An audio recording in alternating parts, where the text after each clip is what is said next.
할렐루야. 오늘 이 빌립보서의 말씀은 오늘 우리가 함께 몇 달간 나눴던 빌립보서의 마지막 장의 본문 말씀입니다. 오늘 이 말씀을 통해서 빌립보서가 마감이 되는데요. 마지막에 핵심 메시지가 있는 거 다 아시죠?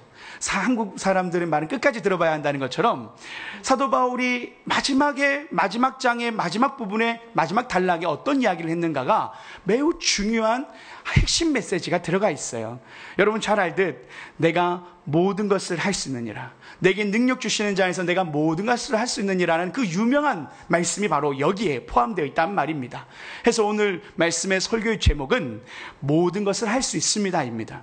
여러분의 삶에 오늘 하나님 사도 바울을 통하여 주시는 이 말씀의 확신을 통하여 우리의 삶에 하나님 모든 것을 할 수 있다라고 격려해 주시고 응원하시는 하나님의 음성을 듣기를 소망합니다.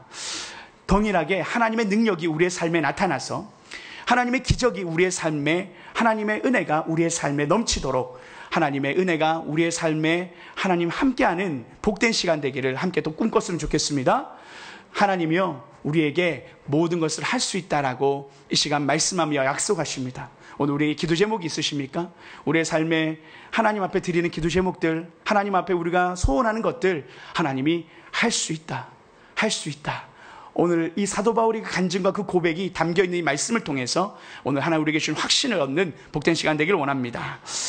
오늘 하나님 이 빌립보서의 말씀 속에서 우리가 잘 아는 내게 능력 주시는 자에서 내가 모든 것을 할 수 있느니라는 이 말씀은 어떻게 가능했는지 하나씩 설명하고자 하는데, 그래도 우리가 본문 말씀 속에서 하나씩 살펴보고자 합니다. 우리 10절 말씀을 먼저 함께 보고자 하는데요. 10절 말씀을 함께 보겠습니다. 10절입니다. 우리 10절 함께 읽어볼까요? 시작. 내가 나를 생각하던 것이 이제 다시 싹이 나니 너희가 또한 이를 위하여 생각은 하였으나 기회가 없었느니라. 사도 바울이요 모든 것을 할 수 있다라는 맥락 속에서 갑자기 이 얘기를 해요. 하나님이 사도 바울에게 도와주셨던 그 은혜 가운데 사도 바울에게 가장 먼저 나누고 싶었던 부분은 바로 이 빌립보 교회가 너희가 나를 생각하는 것이 이제 다시 싹이 났다라는 표현과 함께 너희에게 나에게 준 선한 일에 대한 이야기를 시작합니다. 이것이 오늘 사도 바울이 하나님의 능력에 대한 이야기를 할 때 꺼내고 싶었던 이야기의 첫 번째 중요한 이야기입니다. 여기서 너희가 나를 생각하던 것이 싹이 났다라는 표현은요 여러 가지 의미가 있는데, 너희들이 나에 대한 관심이 다시 새롭게 생겼다라는 뜻도 될 수 있고, 너희가 나에게 관심을 쓸 만큼 다시 너희의 삶이 번창해졌다라는 표현도 될 수 있겠지만, 그런데 이 전자적인 견해가 더 올바른데요. 뭐냐면 너희가 또한 이를 위하여 생각은 하였으나 기회가 없었다라는 표현 속에서 빌립보 성도들이요 바울을 돕고 싶었었습니다. 그런데 바울의 어려운 여건 때문에 바울을 도울 수가 없었어요. 왜냐하면 바울이 투옥으로 인해서 로마로 압송되는 과정 속에서 바울을 돕고자 했지만 못 도왔다는 것입니다. 그때 에바브로디도 편으로 싹이 났는데 빌립보 교회가 에바브로디를 다시 보내면서 로마로 보내면서 그 헌금과 함께 그 선교 사역을 도울 수 있도록 에바브로디를 보낸 거죠. 그것에 대한 싹이 났다라는 표현을 하고 있는 것입니다. 그러면서 사도 바울이 이 얘기를 꺼내는 이유가 뭘까요? 더 도와달라 이런 말이 아닙니다. 오늘 내가 주님 안에서 모든 것을 할 수 있습니다라는 맥락 속에서 해석해야 됩니다. 11절 말씀인데 이것도 한번 볼까요? 11절입니다. 함께 읽습니다. 시작. 내가 나는 자족하기를 배웠노니. 사도 바울은 지금 이 얘기를 꺼내는 게 궁핍해서 꺼내는 것이 아니라고 얘기합니다. 왜냐하면 나는 어떤 형편에든지 자족하기를 배웠다라고 하지요. 이 자족이라는 단어는요 아우타르케스라고 해서 스스로 만족한다라는 뜻을 가지고 있어요. 그래서 사도 바울은 나는 세상의 만족과 다른 만족을 가지고 있다. 내가 부하거나 내가 빈하거나 내가 어려운 어떤 상황 속에서 나는 만족하는데, 이것이요 사도 바울이 12절에 이렇게 표현하는 것 똑같습니다. 나는 비천에 처할 줄도 알고 풍부에 처할 줄도 알아 모든 일 곧 배부름과 배고픔과 풍부와 궁핍에도 처할 줄 아는 일체의 비결을 배웠노라. 나는 외부의 환경과 나의 상황으로 인해서 내가 자족하는 것이 흔들리지 않는다라는 이야기를 하는데, 그 이유가 나는 그 어떤 상황 속에서도 하나의 일체의 비결을 배웠는데, 내가 자족할 수 있는 이유는 내가 하나님께서 주시는 비밀을 내가 알고 있다라는 것이에요. 그래서요, 우리가 잘 아는 사도 바울이 어떻게 비천에 처했는지, 사도 바울이 정말 힘들었는지 여러분이 고린도 후서에 보면 사도 바울의 삶을 압니다. 고린도 후서에 보면 내가 수고하며 애쓰며 여러 번 자지 못하고 줄이며 목마르고 여러 번 굶고 춥고 헐벗었노라. 이어서 쭉쭉 나오면 내가 매를 맞고 힘들었던 상황들이 고린도의 교회에 얼마나 주구절절 얘기하는지 모릅니다. 그런데요, 그렇게 힘들고 어려운 상황에서 사도 바울은 감사했고 자족했다라는 것입니다. 어떻게 그런 일이 있을 수 있었을까요? 그러면서 사도 바울이 방금 이 빌립보 교회가 했던 그 싹이 나는 것을 언급하면서 하시는 말씀과 연결되어지는데, 그래도 오늘 중요한 핵심 메시지인 13절도 함께 읽고 가겠습니다. 내게, 함께 읽을까요? 시작. 내게 능력 주시는 자 안에서 내가 모든 것을 할 수 있느니라. 내게 능력 주신 자 안에서 내가 모든 것을 할 수 있느니라. 여러분, 이것이요, 사도 바울이 이야기하고 싶은 맥락입니다. 14절에 보면 이렇게 시작해요. 그러나 라고 표현하면서, 그러나라는 이 환기시키는 이 말과 함께 너희가 내 괴로움에 함께 참여했으니 잘하였도다. 빌립보 사람들아, 너희도 알거니와 복음의 시초에 내가 마게전을 떠날 때 주고받는 내 일에 참여한 교회가 너희 외에 아무도 없었느니라 하고 말하면서 사도 바울이 2차 선교 여행 때 그 빌립보 교회가 자신을 도왔던 일에 대한 이야기를 합니다. 저는요, 이것이 빌립보 교회가 하나님의 사역 가운데 동참되었다라는 것을 이야기하면서 내게 능력 주시는 자 안에서 내게 모든 일을 할 수 있다라는 맥락에 하나님이 너희를 통해서 하나님의 복음의 선교의 사역을 감당케 했다라는 것을 두 가지를 다 의미하는 겁니다. 고마운 마음과 함께 하나님은 내가 배고픔과 어려움이 있을지라도 하나님은 늘 나의 삶에 하나님의 선교 사역에 어려움을 겪게 하지 않으셨다라는 것, 복음을 전하게 하셨다라는 것을 의미하면서 두 가지를 다 이야기한 것이죠. 그래서요, 사도 바울은요, 빌립보서 4장 16절에도 구체적으로 이렇게 얘기합니다. 데살로니가 있을 때에도 너희가 한두 번뿐 아니라 두 번이나 나의 쓸 것을 보내었도다. 데살로니가 교회에서 사도 바울이 데살로니가 교회를 개척하고 있었던 때가 있었습니다. 그때도 빌립보 교회가 쓸 것을 보내었던 겁니다. 두 번이나. 사도 바울이 이 얘기를 왜 하고 있는 겁니까? 돈 달라고요? 아니에요. 하나님이 하나님의 사역 가운데 너희를 통해서 일하셨는데, 그것이 하나님의 일하심의 방법과 하나님 나를 통해서 복음을 쉬게 하지 않았다는 것을 두 가지를 오버랩시켜서 이야기하고 있다는 것을 우리가 볼 수 있다는 것입니다. 그래서 17절에는 그 사도 바울의 진심이 담겨 있어요. 내가 선물을 구함이 아니요 오직 너희에게 유익하도록 풍성한 열매를 구함이라 라고 하면서 사도 바울은 결코 자신의 삶에 힘들고 어려움 때문에, 그리고 지금도 이 재정적인 어려움 때문에 이야기하는 것이 아니었다라는 것이죠. 그러면서요, 사도 바울이요, 저는 하나님 앞에 이 복음의 선교의 사역 가운데 얼마나 어려운 일이 많았겠습니까? 그런데 그때마다 하나님이 채워주신 걸 경험한 거죠. 그게 누구였냐면 바로 빌립보 교회였다. 너희를 통해서 하나님이 일하셨다라는 것을 참 이야기하는 거예요. 제가요, 우리 운정한 소망교회가 이렇게 창립하고 6개월 이제 정도 돼서 함께 확장 공사를 하고 현재 이렇게 아름다운 예배를 함께 드릴 수 있는 이 시간이 오기까지 사실은 마음으로, 물질로, 또 기도로 후원해 주신 분들이 참 많습니다. 하나님께서요, 저희 운정한 소망교회에 하나님 앞에 개척하고 나올 때 그런 마음이었어요. 하나님이 도와주실 것이다. 하나님이 함께 하실 것이다. 그런데요, 놀라운 것은요, 그 방법이요, 우리 하나님의 한소망교회 성도들이 이름도 빛도 없이 후원하시고 기도해 주시는 것을 통해서 하나님의 일하시는 것을 제가 느끼게 되는 겁니다. 사도 바울이요, 하늘에서 뚝 떨어지는 돈을 받은 게 아니에요. 빌립보 교회가요, 그 쓸 것을 공급했다라는 거예요. 그런데 참 여기서 보면 너무 놀라운 것은 사도 바울이 이 빌립보 교회가 이 헌물을 할 때 보면 너희 모든 쓸 것을 채우시리라라는 표현이 있어요. 다시 말하면 빌립보 교회가 형편이 그렇게 좋지 않았다는 것을 뜻하는 겁니다. 너희 모든 쓸 것을 채우신다라는 표현 속에는 빌립보 교회도 어려웠는데 그 빌립보 교회가 그렇게 사도 바울의 선교를 위하여 도왔다라는 것을 의미한다라는 것이죠. 제가요, 저는 우리 집사님, 권사님들 저에게 따로 연락 와서 목사님 이렇게 돕고 싶고 후원하고 싶은데요 하시는 분들 보면 경제가 어려운 분들이 너무 많으세요. 힘든 가운데서 후원하시는 분들을 보면서 제가 참 감동이었어요. 그래서 우리가 여기까지 오기까지 제가 하나님 앞에 간증할 수 있는 것은 하나님이 도우셨는데 한 사람 한 사람들의 그 손길과 기도로 하나님이 세워가신 걸 제가 보면서 이 사도 바울의 마음을 제가 너무 느낄 수 있더라고요. 그러면서 하나님 앞에 제게 주신 확신은 뭔지 아세요? 내게 능력 주시는 자 안에서 내가 모든 것을 할 수 있습니다. 하나님 그렇습니다. 이 개척의 과정이 어렵지만 저의 힘으로 하는 것이 아니라 하나님이 도우시고 하나님의 능력으로 이 교회를 이끌어가실 줄 믿습니다. 그것이 하나님이 일하시는 방식이라는 것을 이 사도 바울이 너무 느끼고 그 이야기를 하는데 제가 공감이 너무 되더라고요. 그러면서 저희 운정한 소망교회 개척교회에 함께하는 성도님들이 계시잖아요. 저는 우리 성도님들이 참 이 걸음이 어려운 걸음이거든요. 우리 은평구에서도 오시고 금촌에도 오시고 저 일산에서도 오시고 곳곳에서 오시는데 그 걸음 속에서 이 개척교회를 돕고자 하는 마음으로 우리 찬양팀 한 명 한 명 의정부에서도 오고요. 정말 하나님께서 한 사람 한 사람 모아주시고 이 교회를 섬기는데 왜 안 힘들겠어요? 그런데도 하나님 앞에 여러분들이 그 마음과 정성을 쏟으면서 하나님의 교회를 세우고자 하는 그 마음으로 이 교회에 동역하고자 하는 마음으로 오신 줄 압니다.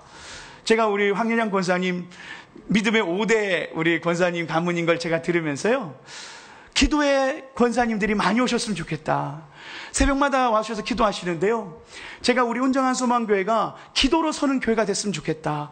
기도에 하나님 용사들이 많이 오셨으면 좋겠다. 제 개인적인 바람입니다. 왜요? 한국교회 또 이 운정 땅의 다음 세대를 세우는 일에 기도 없이 어떻게 세우겠습니까? 그래서요, 많은 재산이 있고 많은 능력 있는 분들이 오시는 것보다요, 기도하는 한 사람이 귀하다 생각합니다. 할렐루야. 저는요, 하나님께서 우리 한 사람 한 사람이 쓸 것 가운데 그렇게 후원했던 그 마음들을, 저는 그 작은 마음들이 모여서 오병이의 기적을 이루듯이 저는 여기 모인 우리 운정한 소망의 한 분 한 분의 성도님들의 삶과 그 헌신을 저는 하나님의 도움입니다라고 믿음으로 고백할 수 있습니다. 할렐루야. 여러분, 하나님이요, 오늘 제가 내게 능력 주시면서 모든 걸 살 수 있습니다, 이 고백 속에 하나님은 그렇게 우리의 쓸 것을 채우신다라는 것입니다. 그런데요, 너무 놀라운 것은요, 사도 바울이요, 그 하나님의 그 마음으로 축복을 하는데, 방금 읽었던 19절 말씀을 한 번 더 읽어보겠습니다. 나의 하나님이 그리스도 예수 안에서 영광 가운데 그 풍성한 대로 너희 모든 쓸 것을 채우시리라. 이 모든 쓸 것, 그 없는 그 형편에서 사도 바울이 빌립보 교회들이 헌금했다는 걸 알고 축복하는데요, 그런데 놀라운 것은 17절에 보면 이것을 이렇게 표현했죠.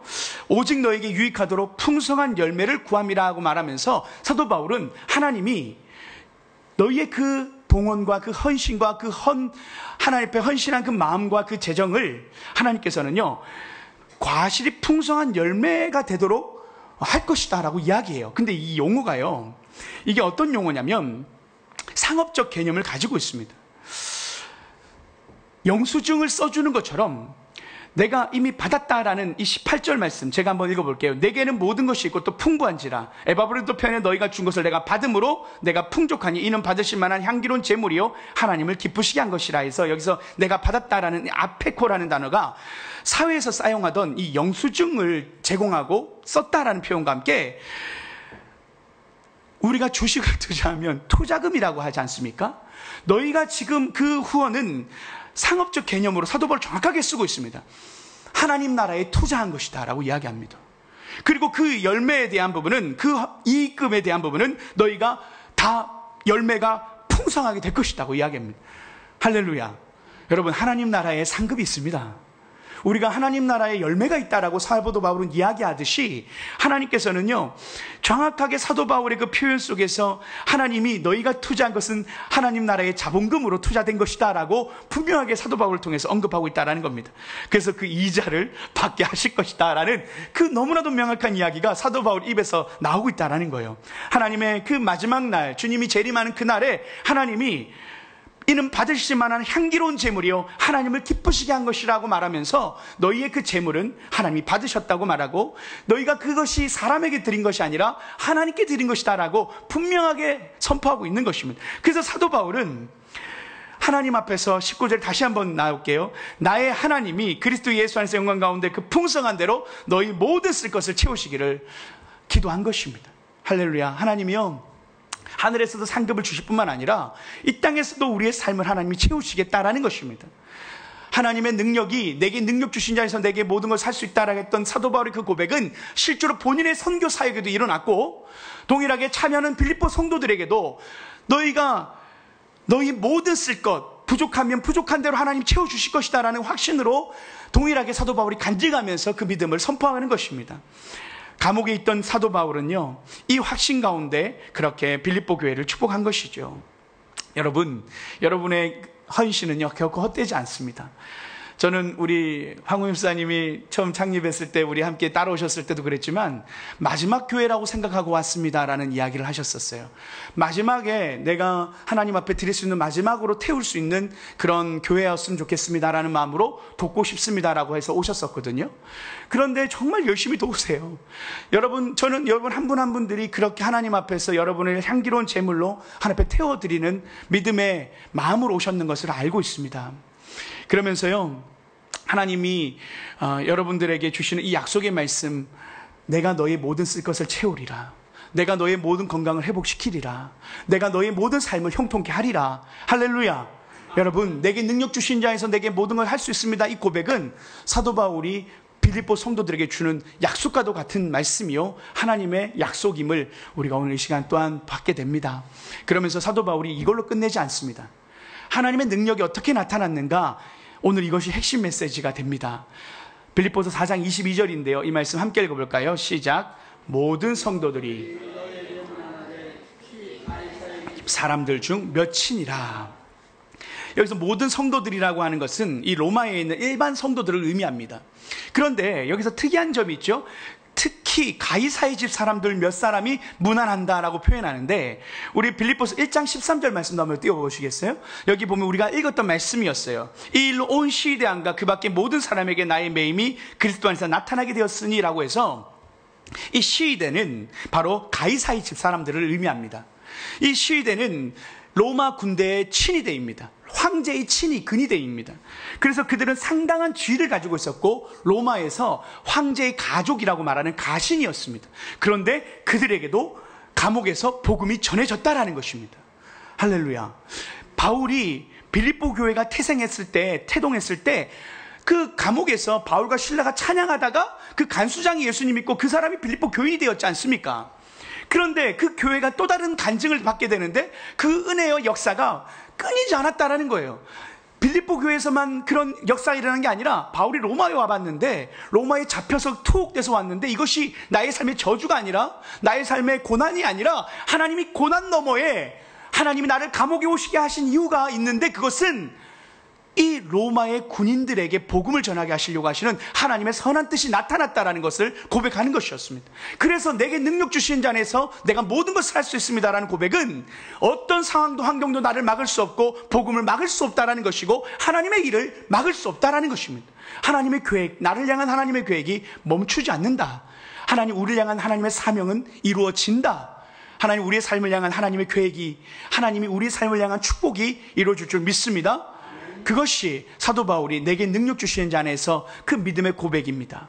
오늘 시대 안에 모든 사람에게 나타났던 이 은혜가 빌립보 교인들에게 얼마나 감동이었겠어요. 또 우리 빌립보 교회 같은 교회가 태어났다고? 로마에서 또 군인들이 예수님 믿었다고?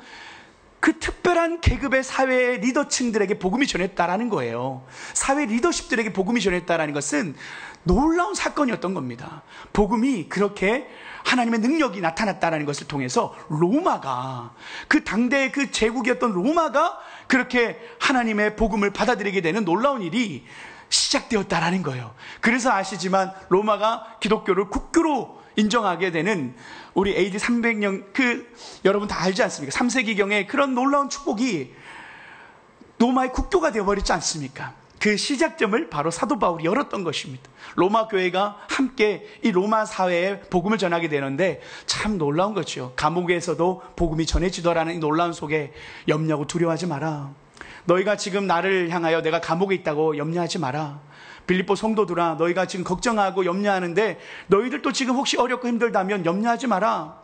하나님은 나의 삶을 붙잡고 계시다. 하나님이 너희들이 나에게 쓸 것을 보냈던 것처럼 하나님 지금도 나의 필요를 채우고 계시다. 하나님 지금도 나의 사역을 열어가고 계시다. 제가 운정한 소망교회를 개척하며 정말 느끼는 것이 바로 이 마음입니다. 하나님의 복음의 사역은 우리의 계획과 다르다라는 걸 많이 느낍니다. 처음 창립하고 한 가정이 따라 나와서 이 개척교회에 함께 시작했는데 6개월 어간에 우리가 확장 공사를 하고 이곳에 우리가 아까도 등록하시는 분들이 계시면서 우리가 함께 이 공동체를 만들어가는 놀라운 일을 제가 계획했겠습니까? 제가 이것을 디자인했겠습니까? 6개월 뒤에는 확장을 해야지. 그때 되면 한 30명 정도는 될 거야. 여러분, 제가 머리가 그렇게 좋지 않습니다. 제가 왜 이렇게 좁은 공간으로 처음에 시작했는지 여러분 모르시죠? 저는 한 20명, 한 20년 정도, 한 20분, 20분 정도가 한 평생을 목회할 수 있겠다 생각으로 공간을 그 정도로 한 40석 정도로 시작했던 겁니다. 그래서 우리 집사님들이 그러더라고요. 목사님 믿음이 없습니다. 그래서 벌써부터 우리 집사님들이, 죄송합니다, 이 표현이, 이 아래층들을 벌써 기도하고 있더라고요. 하나님, 엘리베이터 타고 올라오면서 저 층을 주시옵소서. 기도하신 분들이 많습니다. 여러분 웃고 계신 분들이 아마 동의하실 거라 생각합니다. 다들 아마 그 마음으로 하나님 우리에게 저보다 더 큰 믿음을 가지고 계신, 저는 하나님이 제가 생각하지 못했던 계획 속에 하나님의 교회를 세워가시는구나. 내가 하겠다고 했던 그 약속을 하나님 이렇게 이루어 주시는구나. 정말 놀랍다고밖에 설명할 길이 없습니다. 제가 제 페이스북에, 제 계정에 제가 우리 교회 확장 사진을 제가 올렸어요. 제가 6개월 만에 글을 썼습니다. 제가 개척을 나갑니다 하고 했던 그 시간에 창립할 때 그 영상과 제 글을 남기고 그 다음부터는 그냥 예배 영상만 계속 올리다가 이번에 창립하고 처음으로 제가 글을 썼어요. 글을 쓰고 확장되었고 사진과 함께 올렸는데요. 많은 분들이 좋아요를 눌러주시고 120분 넘는 분들이 댓글을 또 이렇게 많은 분들이 달아주시면서 다들 그런 마음인 거예요. 아이고, 개척한다고 해서 어떻게 되나 했는데 너무 다행이다. 다들 그런 마음이셨을 거예요. 아이고, 목사님 지금 개척이 됩니까? 지금 나가면 어떻게 합니까? 그런데요, 제가 이 말씀을 하고 싶은 거였어요. 하나님 제게 주셨던 마음이 있었어요. 나가라. 내가 하겠다. 처음 개척의 그 아픔 속에서 두려움과 염려가 있었지요. 그런데 하나님이 나가라. 그물을 다시 던져라. 떨기나무의 불꽃은 내가 태운다. 교회의 부흥은 사람이 하는 것이 아니라 하나님이 하는 것이다. 하나님 제 마음에 그 마음을 주시는데, 그리고 하나님 제 마음에 그런 마음도 주셨어요. 내가 지원할 것이다. 내가 지원할 것이다. 내가 모든 필요를 지원할 것이다.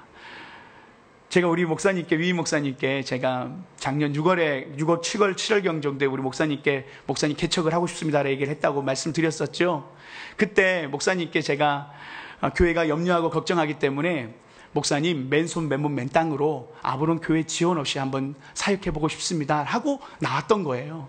그런데 그렇게 위임 목사님한테 고백하고 제가 나온 그 순간에 또 제게 주셨던 마음은 내가 지원할 거야 라는 마음이었습니다. 이 진심입니다. 그런데요, 지금까지 우리 운정한 소망교회를 먹여 살리신 하나님, 우리 밥 먹는데 여러분에게 아직까지는 1년차 때까지만 아마 여러분 무료 아닙니까? 지금까지 하나님 먹이시고 입히셨지 않습니까? 그리고 이 확장 공사를 무슨 돈으로 했겠습니까, 여러분? 이거 비싼 돈입니다. 그런데 하나님께서 이 일들을 할 수 있도록 믿음의 동역자들을 보내주셔서 하나님께서 사람으로 헌신하게 하시고 이 공사를 끝내게 하시고 필요한 모든 것을 채우셔서 우리 운정한 소망교회 성도님들에게 너무 부담을 드리고 싶지가 않은 거예요, 재정적으로. 그래서 전혀 이것에 대한 이야기를 하지 않았죠. 건축에 대한 이야기 하지 않았습니다. 여러분, 제가 믿음 없는 소리일 수 있는데 여러분, 건축원금 안 하셔도 됩니다. 여러분, 그냥 감사의 그 마음으로 그냥 누리셨으면 좋겠어요. 제 진심이고, 하나님 앞에 이 교회를 개척할 때 이 교회에 누구든 오셔서 마음껏 예배하시면 좋겠고 마음껏 하나님 앞에 기도하셨으면 좋겠습니다. 그 마음이 제 진심이었고 하나님 앞에 드렸던 마음입니다. 여러분 정말 이곳에서 하나님 마음껏 예배하고 찬양하고 하나님을 기도하면 제가 그것이 가장 큰 행복임을 여러분들에게 고백하면서 특별히 운정한 소망교회를 위해서 기도해 주신 우리 한소망의 성도님들에게 진심으로 감사합니다. 여러분들이 쓸 것을 그 없는 중에도 후원해 주시고 보내주신 그 마음들이 우리 운정한 소망교회 여기까지 당당하게 올 수 있었던 이유였고, 그리고 확장할 수 있었던 은혜였습니다. 여러분들의 기도와 후원이 있었기 때문에 하나님의 능력이, 하나님의 뜻이 이루어졌음을 이 시간 또한 다시 한번 운정한 소망교회 담임 목사로서 여러분에게 감사의 마음을 전합니다. 또 이 자리에 와주신 여러분들에게도 다시 한번 감사를 드리면서요, 하나님께서 오늘 여러분의 삶 가운데 하나님이 여러분이 투자한 만큼, 여러분이 기도한 만큼 하나님이 여러분에게 풍성한 열매로 돌려주실 것입니다. 여러분의 헌신이 하나님이 아름답게 갚아주실 것입니다. 결코 헛되게 하지 않으실 겁니다. 여러분, 주식에서는 상한가라는 표현이 있더라고요. 지금 우리 교회 조회수가 1,500을 찬양이 올려갔는데 여러분, 개척교회로서는 상한가입니다. 할렐루야. 박수 한번 칠까요? 네, 개척교회로서는 6개월 만에 확장은 상한가입니다. 하나님이 그런 복을 주셨습니다. 여러분, 투자가 헛되지 않습니다. 제가요, 한 사람의 이야기와 함께 말씀을 마치고자 합니다. 여러분, 오늘 말씀 속에서 제가 자꾸 찾다가 또 귀한 사람을 한번 참 찾게 됐어요. 여러분 아마 아는 분일 거예요. 많이 들어봤을 거예요. 닉 부이치치라는 분인데 한번 사진 한번 보여주실래요? 이분이에요. 이분이요, 태어날 때부터 테트라 아멜리아 증후군이라고 해서 이 팔과 다리가 없는 선천적인 기형을 안고 태어났습니다. 지금 여러분 발에 발가락 2개가 있는 게 이 분이 가지고 있는 그 신체적 기능이에요. 손과 발과 다리가 없는 분들 태어났습니다. 그래서 두 개가 달린 작은 발이 하나가 이제 단데 사지 없는 이 인생의 대표라고 하는 이 닉 부비치가 예전에 힐링 캠프에 한번 나온 적이 있었어요. 그래서 우리 한국 사람들 조금은 알 수 있습니다. 그런데 이제 이분이 태어나서 이제 출생 신고를 하고 자라나는데 얼마나 어려웠겠습니까? 얼마나 힘들었겠습니까? 학교에서요, 친구들이 얼마나 많은 조롱과 비웃음을 했는지 모릅니다. 그러면서 가장 충격적인 그 말은 뭐냐면, 외계인이라는 단어를 들었을 때, 그때 자신의 상태가 심각하다는 것을 알고 마음 가운데 우울함이 들었던 거예요. 그러면서 5년 가까이 그 절망의 터널 가운데 빠져버립니다. 자신이 왜 다른 아이들과 다르게 태어났을까? 그러면서 자신은 희망이 없다고 생각하고 하나님이 없다라고 생각하면서 하나님은 불공평한 분이라는 원망을 하고 있었습니다. 그래서 기적은 내게 일어나지 않아 라고 하면서 마음을 그렇게 먹으면서 그가 자살을 시도합니다. 그래서 그가 물에 빠져서 자살하려고 했던, 익사하려고 시도했는데 하나님의 은혜로 살아난 거예요. 그러면서 그날 그 부모님과 대화를 하면서 그 부모님이 이렇게 이야기한 거예요.